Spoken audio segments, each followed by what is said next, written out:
en el grado de Filosofía de la misma universidad. Decano de la Facultad de Comunicación, Educación y Humanidades, miembro ordinario de la Pontificia Academia de Santo Tomás de Aquino y presidente de la Sociedad Internacional Tomás de Aquino, sección España. Autor de varios libros, artículos y capítulos sobre temas de psicología tomista. Cuando quieras.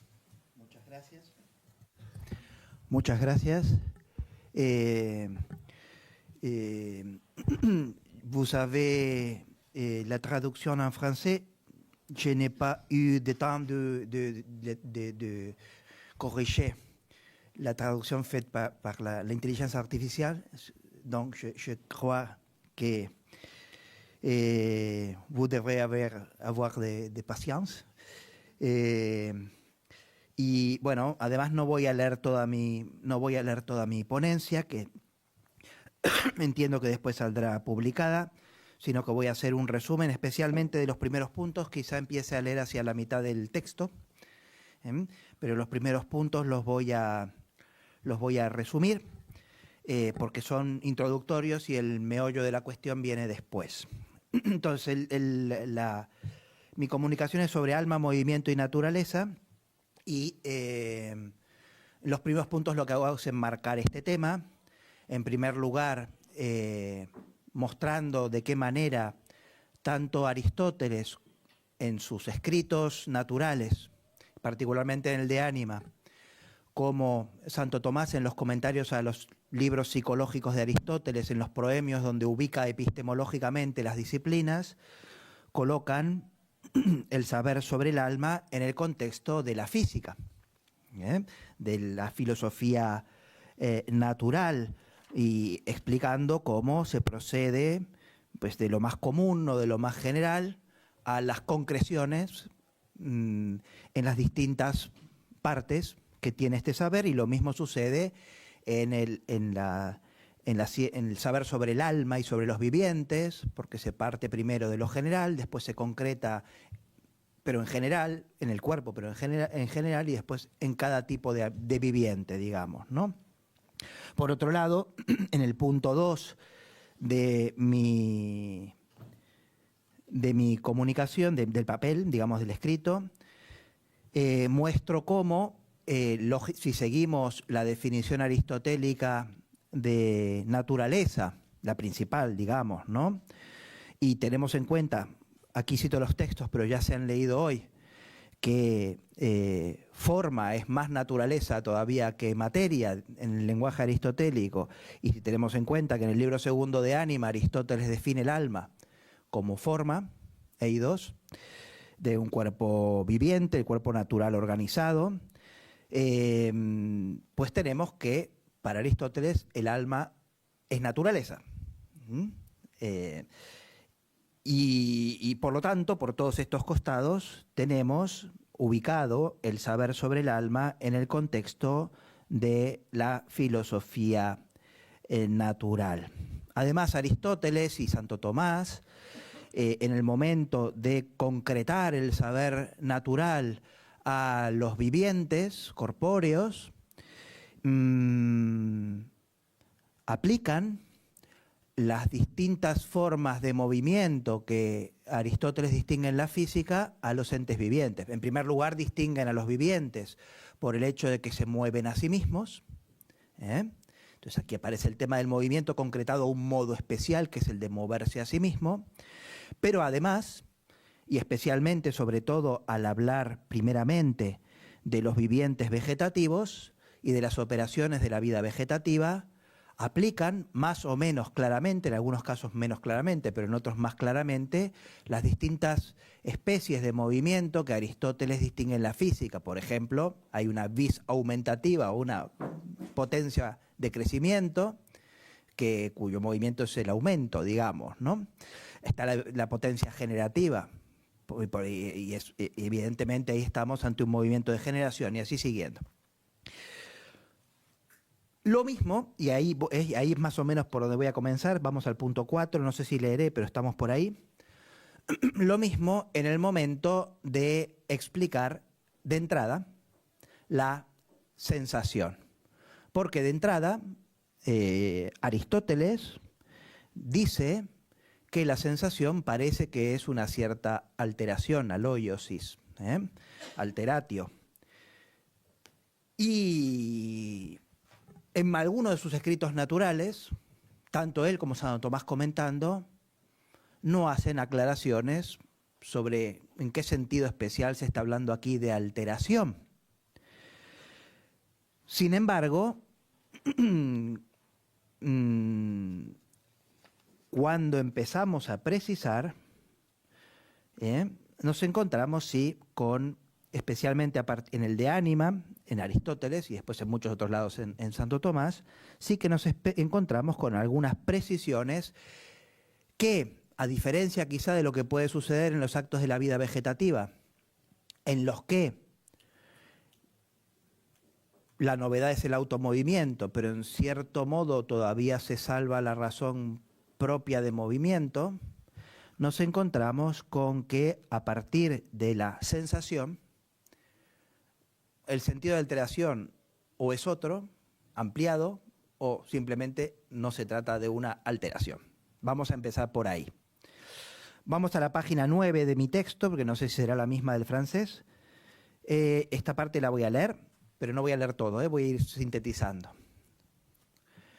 Para explicar el tipo de alteración que se da en la sensación en el libro segundo de Ánima, Aristóteles la compara con el cambio que se da en el saber o ciencia, scientia episteme. En este ámbito se dan dos tipos de pasaje de la potencia al acto. El primero es el paso del no saber al saber. El segundo es el paso de saber en hábito a saber en acto. En este segundo caso no se habla propiamente de pasión y alteración, dice Aristóteles, porque ni se adquiere algo completamente nuevo, ni se procede de un contrario a otro, ni el cambio es sucesivo.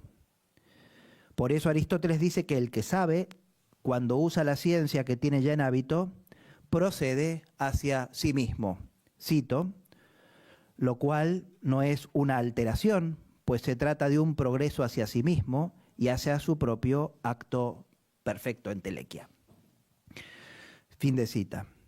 En el primer caso, el de la primera adquisición de la ciencia, en cambio, hay un cierto recibir, lo que hace que nos aproximemos más a las nociones de pasión y de alteración. Esto puede darse de dos maneras, pues hay dos tipos de ignorancia, negativa y privativa. O se pasa de la simple carencia de saber al saber, o se pasa del error a la verdad. El primero es un cambio simplemente perfectivo, sin nada de corrupción. Aristóteles señala allí mismo que el simple paso perfectivo de la potencia de saber al acto de saber, o no es alteración, o es un tipo nuevo de alteración. El segundo es un cambio que implica la remoción de una forma, el conocimiento erróneo, y la adquisición de otra.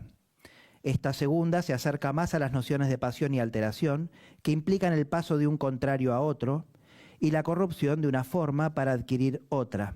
Pero, según Santo Tomás, en este caso, la pasión es accidental al acto mismo de aprender, porque éste puede darse sin la pasión corruptiva.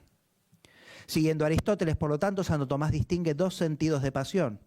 La pasión en sentido propio, que es aquella en la que se introduce una forma removiendo otra, con movimiento sucesivo, claro, y la pasión en el sentido de recepción perfectiva, sin pérdida de una forma previa. En el caso en que la recepción es perfectiva, tenemos un paso de la potencia al acto producido por un agente que está en acto, pero que no es estrictamente alteración ni movimiento. Si se la llama alteración, será en un sentido amplio, lato. En realidad es acción inmanente, perfección emanada en el interior de la misma potencia en acto. Aquí resumo, pero lo que resulta interesante, esto lo señalan tanto Santo Tomás como lo subraya mucho Cayetano en su comentario, lo interesante es que en el momento en que Aristóteles traslada esto a la sensación, porque esto era el tema de la ciencia, traslada esto a la sensación, no la parangona con la adquisición nueva del saber, sino con el uso del hábito, de la ciencia ya tenida. De esta manera Aristóteles nos está diciendo que el acto de sentir, al igual que el de usar la ciencia que se posee en hábito, o no es alteración, o lo es en un sentido nuevo y amplio. Se trata de ese tipo de operaciones por las que el cognoscente procede hacia sí mismo. Así lo explica Santo Tomás, comentando a Aristóteles en el texto que tenéis allí, pero que yo no voy a leer, porque quiero avanzar en el texto porque tengo solo 25 minutos, así que no quiero leer todo.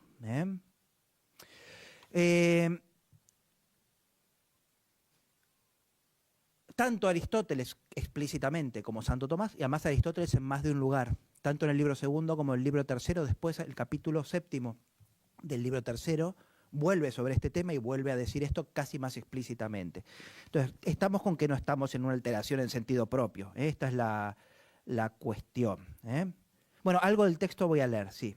Fíjense, lo voy a leer porque es un texto importante. Voy a leerlo, que con esto me ahorro explicaciones. Fíjense porque es muy explícito. Dice así: el sensible no actúa en el sentido como lo contrario en su contrario, de tal manera que le quite algo al cambiarlo y alterarlo, sino que solo lo reconduce de la potencia al acto, y por eso añade que lo sensitivo ni padece ni es alterado por lo sensible, tomando pasión y alteración en sentido propio, según que es de un contrario hacia otro.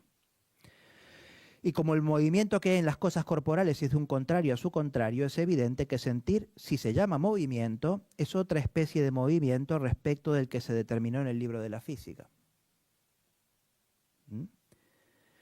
Pues este es el movimiento de lo que está en potencia, ya que apartándose de un contrario, mientras se mueve no alcanza al otro contrario, que es el término del movimiento, sino que está en potencia. Y como todo lo que está en potencia en cuanto tal es imperfecto, por eso este movimiento es acto de lo imperfecto. Pero aquel es acto de lo perfecto, pues es la operación del sentido ya hecho en acto por su especie. Pues el sentir no le corresponde al sentido sino en cuanto existe en acto. Por eso este movimiento es absolutamente distinto del movimiento físico, simpliciter distinto del movimiento físico. Este movimiento se llama propiamente operación, como sentir, entender y querer. Y de este modo el alma se mueve hacia sí misma, según Platón, en cuanto se conoce y se ama a sí misma. El alma se mueve a sí misma, en el caso de Platón, porque extiende movimiento a todo tipo de acto, digamos, en este caso. Bueno, entonces, voy a sintetizar el problema que tenemos aquí, epistemológicamente hablando, que es que si la ciencia del alma es una concreción de los principios de la física y se dice que la alteración no se aplica propiamente a la sensación, y no está enumerado entre los movimientos que Aristóteles menciona en la física, pues no tenemos aquí subalternación, aparentemente.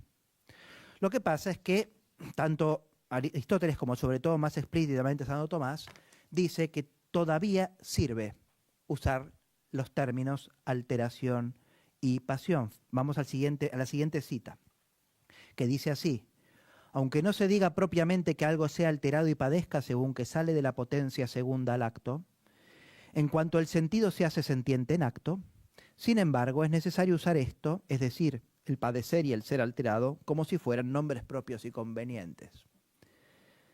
Porque lo sensitivo en potencia es tal cual es lo sensible en acto, y por eso se sigue que, según que padece del principio, no es semejante el sentido del sentiente, pero según que ya ha padecido, se asemeja al sensible y es tal cual es aquel.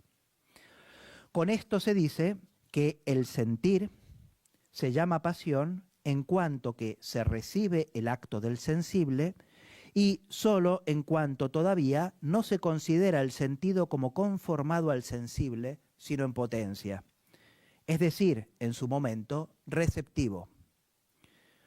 Pero el sentido en acto es el sensible en acto, y en esta situación lo que tenemos no es pasión ni alteración, sino acción inmanente, es decir, perfección vital.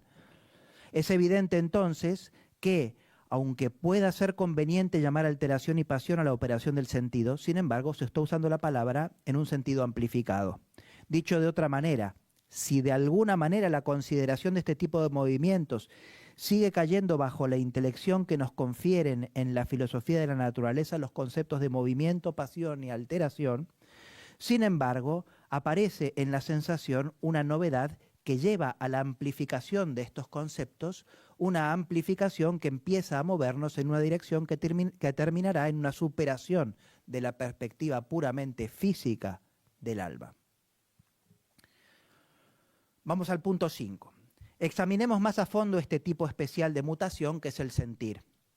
Para Santo Tomás, las potencias se distinguen en activas y pasivas por su relación con el objeto. Las potencias vegetativas son activas porque producen cambios en el objeto, una acción transeúnte.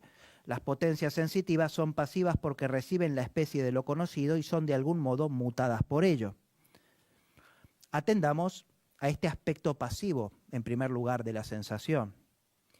Hay que distinguir una doble inmutación del órgano sensorial, según Santo Tomás, en un lugar central de la Suma Teológica, la cuestión 78, artículo 3, si no me equivoco, y si no está por ahí abajo citado.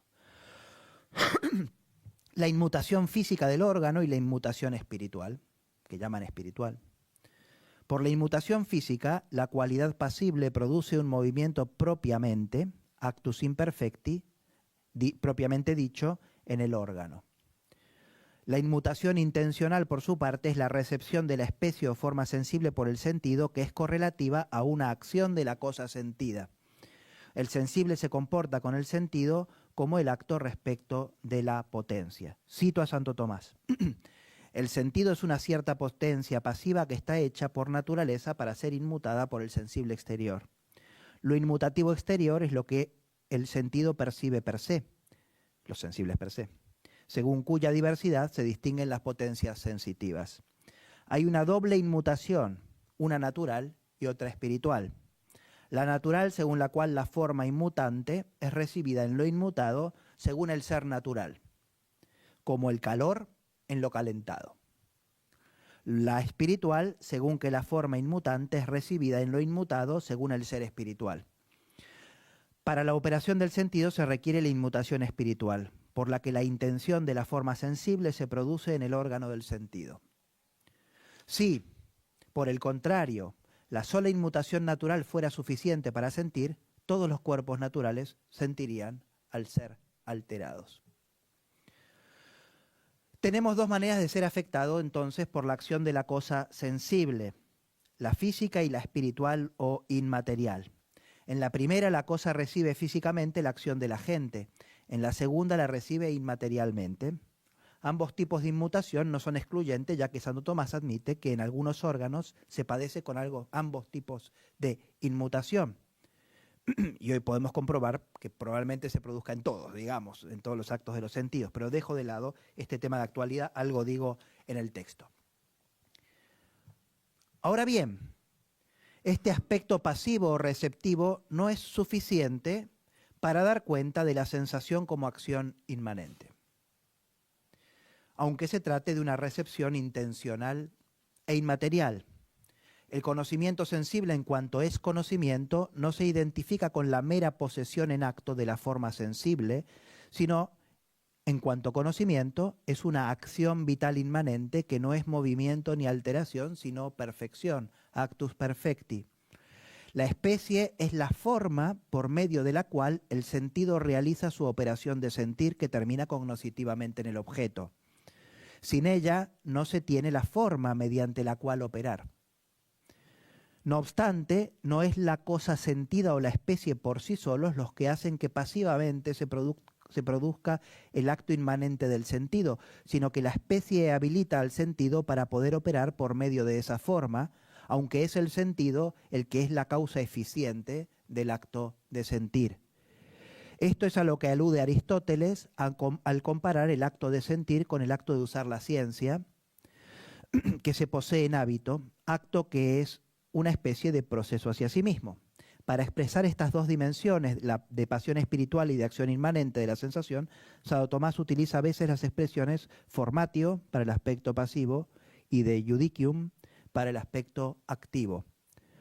Por la información de la especie, el sentido está habilitado para tener como término cognoscitivo a la cosa conocida, que es la fuente de la inmutación intencional.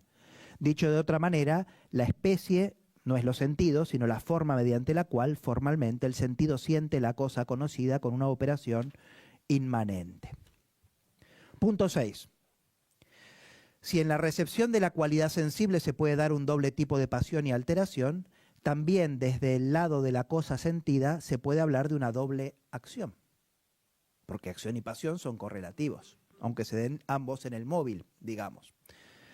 Por un lado, la cosa sentida actúa en el medio y en los órganos produciendo movimientos locales y alteraciones según el tipo de sentido.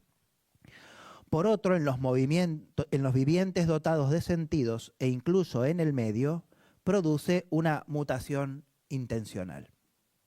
Santo Tomás habla de este tipo de acción en un pasaje clásico del De Potencia.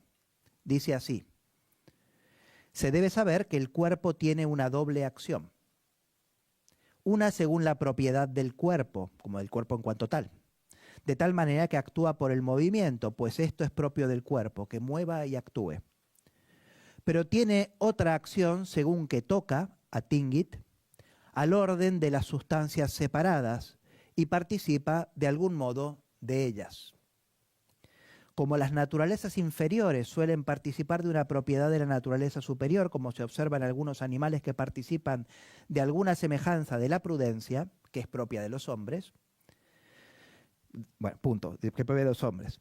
Esta es una acción del cuerpo que no se ordena a la transmutación de la materia, sino a una cierta difusión de la semejanza de la forma en el medio, según la semejanza de la intención espiritual, que se recibe de la cosa en el sentido o en el intelecto. De este modo es como el sol ilumina el aire y el color multiplica su especie en el medio. Explico. En las cosas corpóreas, dice Santo Tomás, encontramos dos tipos de acción. En primer lugar, tenemos la acción predicamental por la cual producen los cambios y movimientos por la transmutación de la materia, la acción en el sentido clásico. A esta acción le es correlativa la pasión corruptiva.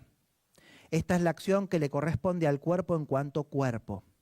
No quiere decir que nada tenga que ver con la forma, pues mediante esta acción se comunica físicamente y materialmente la forma en la generación y en la alteración en su sentido estricto. Pero los cuerpos tienen también la capacidad de comunicar la semejanza de su forma también inmaterial o espiritualmente. Se trata de una comunicación de la forma en la que quien la recibe no la recibe como la materia recibe a la forma, sino de un modo nuevo. Esta acción se da primeramente sobre el medio en el que la especie se encuentra de una manera intencional y pasajera. En segundo lugar, en la potencia cognoscitiva, especialmente en el órgano del sentido. El sentido por esa recepción es inmutado inmaterialmente y es habilitado para la producción de su propio acto vital de acogida cognoscitiva de la cosa sensible y de identificación intencional con lo conocido. Para fundamentar la presencia de esta segunda capacidad activa en los cuerpos, por las que estos comunican sus semejanzas inmaterialmente para darse a conocer, Santo Tomás recurre a su metafísica de la participación. Hay que aclarar que el hecho mismo de que exista este tipo de comunicación de la forma no es una conclusión de la metafísica de la participación, sino un hecho que puede hasta cierto punto ser tratado por la ciencia del alma, que es parte de la filosofía de la naturaleza. Pero el fundamento último de la existencia de este tipo de acción es metafísico. Como uno puede también estudiar por cómo que los perros son prudentes, aunque al final lo entiende por esta participación.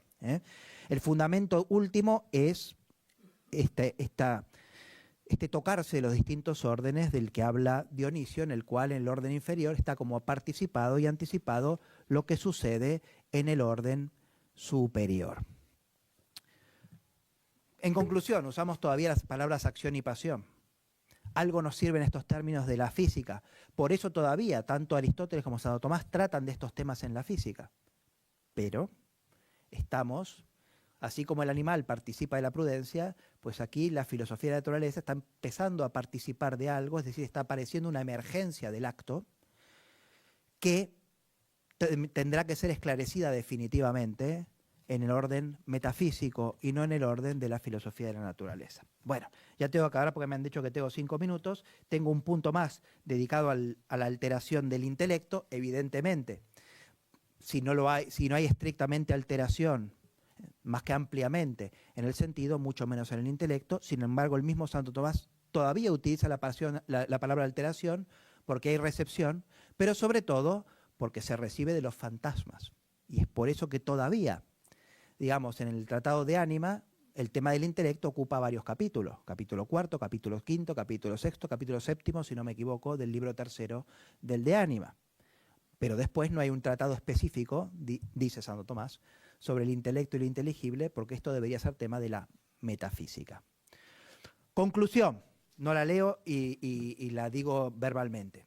Evidentemente, la ciencia del alma entra dentro de la física en la medida en que esta puede ser, su contenido puede ser inteligido a la luz de los principios generales de la física, que, sin embargo, en su interior se amplían, exigiendo una resolución de nivel metafísico. Pero la ciencia del intelecto y lo inteligible, del cognoscente y lo conocido, y lo mismo puede hablarse en la orden del apetito, esto es metafísica. Y por eso los temas relativos al alma en general, que es naturaleza, pero también en el caso de la humana, es la última de las sustancias espirituales, exige una resolución en sede metafísica. Es más, no solo el intelecto y lo inteligible, sino el cognoscente y el conocido, el amado y el amante, y así siguiendo. Y no solo esto, sino la vida en general, que, como dice Dionisio, tiene como su última soplo en los vivientes inferiores. Pero al final también, ser, vida y inteligencia son distintos niveles de intensidad del acto. Y bueno, con esto acabo, no puedo desarrollar más el contenido.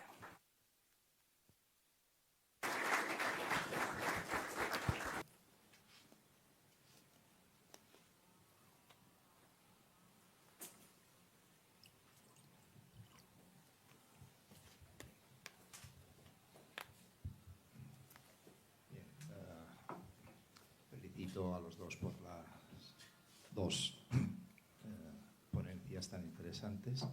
Dirijo mi pregunta breve y simple, quizás es una pequeña tontería, a Martín Echavarría. El ejemplo que pone Aristóteles en el capítulo 7 del libro primero de la física, donde establece su posición de los principios del cambio con la teoría ilemórfica, el ejemplo, que es el ejemplo genérico, podríamos decir, de cambio, es el hombre que llega a ser músico, ¿no? Músico o educado.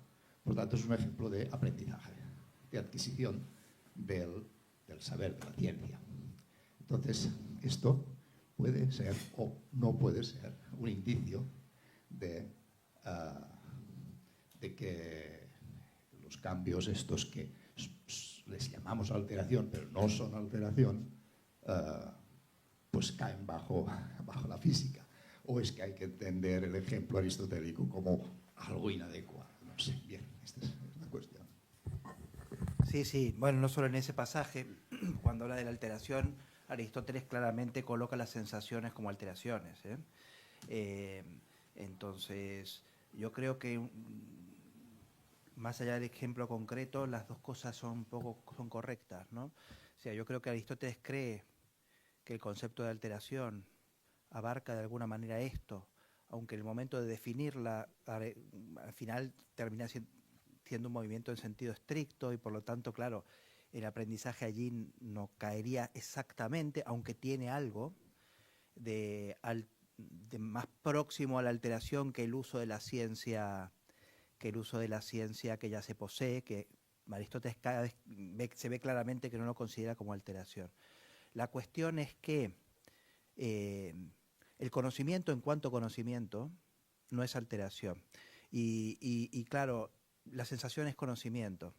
Fijaos, os voy a leer un texto que no leí porque no tuve tiempo, referido al intelecto, cuando Santo Tomás está hablando del tema del conocimiento que los ángeles tienen de sí mismos como primer objeto de conocimiento. Y fijaos lo que dice, es un poquito largo, pero lo voy a leer porque lo importante es la última frase, pero para que se entienda el asunto este.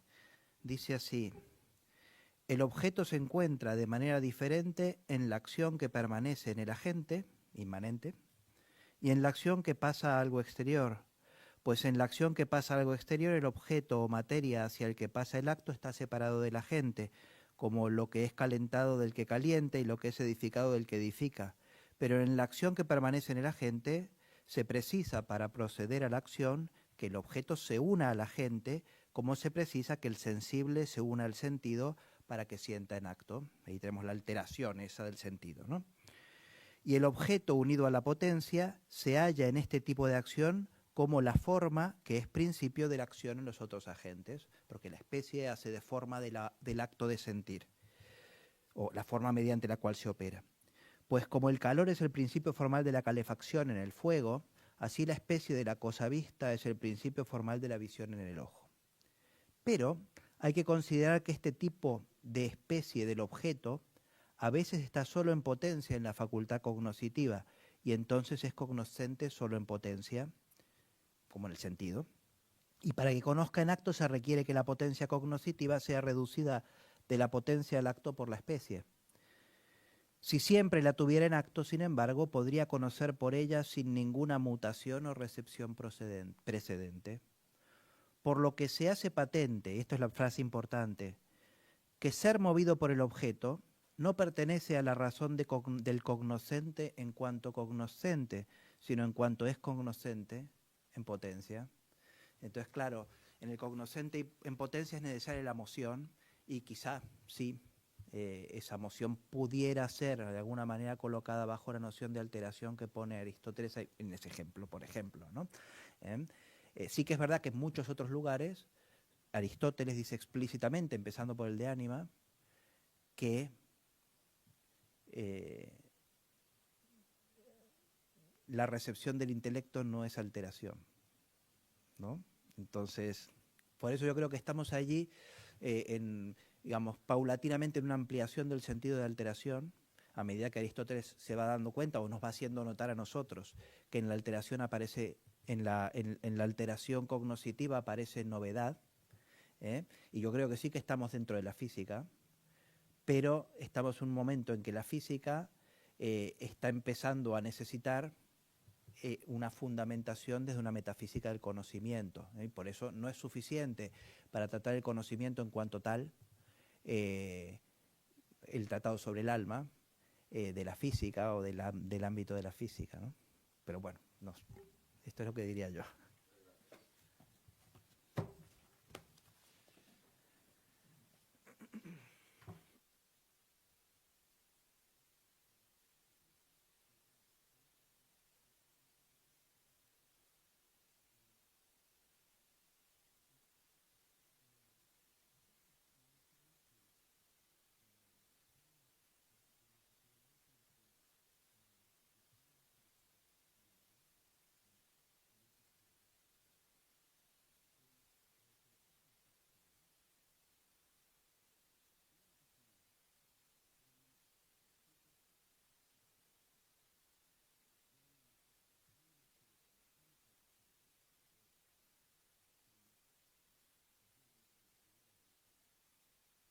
Is because of the thesis of Nothoff, because when he sees the relationship between cosmic time and our time, he seems to imply that we are on the same level of reality as the time.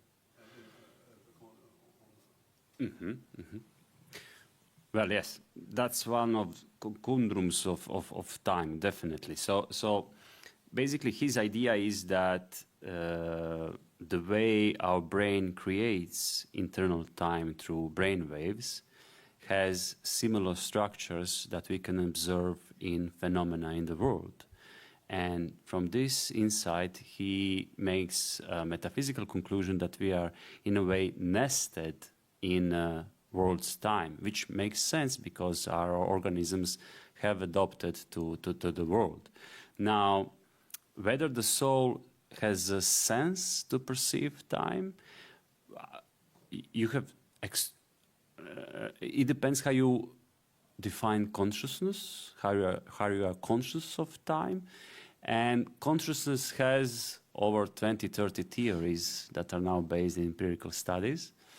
One of which I prefer is the phenomenological way of thinking about consciousness, where time is a part of the structure of consciousness as such. Given that most of our relationship with information coming from environment and our body are basically how do you say it, processed unconsciously. So most of our information are processed unconsciously. Also, the rhythm of change around us, I wouldn't say that soul has a specific sense for time or our intellect. I would say that if we want to become conscious, is this going on for too long, then we can concentrate on that, and there we develop the subjective perception of time. The objective perception of our time in our body is modulated through our genes and proteins. Even the bacteria has some kind of sense of the passage of time. So basically, all life forms did develop a kind of notion of time passages from the basic organizations to more complex beings. That informed the organism how to survive in a certain environment.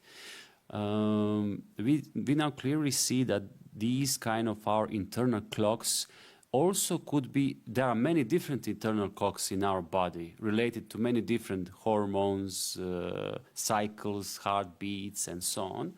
But it seems that they all function, according to some theories, in kind of same grand schema of our being. So therefore, when we are saying if the soul has some kind of sense for time or is just reading the brain waves, we need to discern these two types of objective and subjective notions of time, and then from there on try to develop the coherent theory. But just to be honest, we are really not close to understanding what's happening, because time is just now entering the scene of investigation. Thank you for your question. I will answer in Spanish because it's easier to me to be precise. Yo diría esto.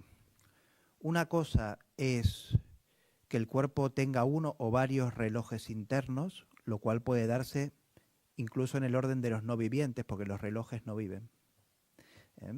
Y entonces que el cuerpo termine siendo, como si dijéramos, programado por los ritmos circadianos, etcétera.